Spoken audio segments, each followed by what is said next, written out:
अथ चतुर्दशोऽध्यायः।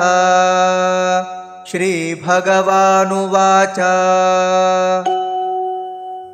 परं भूयः प्रवक्ष्यामि ज्ञानानां ज्ञानमुत्तमम् यज्ञात्वा मुनयः सर्वे परां सिद्धिमितो गताः। अथ चतुर्दशः अध्यायः। गुणत्रय विभाग योगः। श्री भगवान् उवाच परं भूयः प्रवक्ष्यामि ज्ञानानां ज्ञानम् उत्तमम् यत् ज्ञात्वा मुनयः सर्वे परां सिद्धिम् इतः गताः। अथ चतुर्दशोऽध्यायः।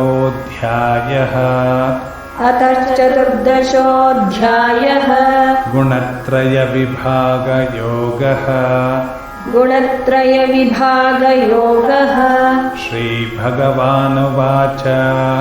श्रीभगवानुवाच परं भूयः प्रवक्ष्यामि ज्ञानानां ज्ञानमुत्तमम्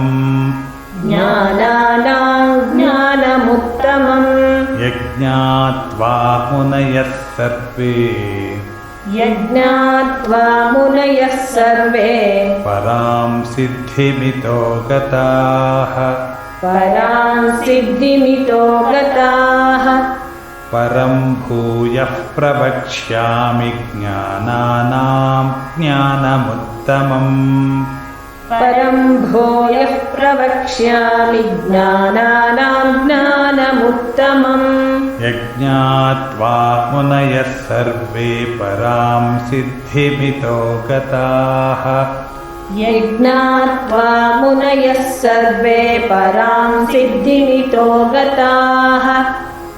परं भूयः प्रवक्ष्यामि ज्ञानानां ज्ञानमुत्तमम् यज्ञात्वा मुनयः सर्वे परां सिद्धिमितो गताः।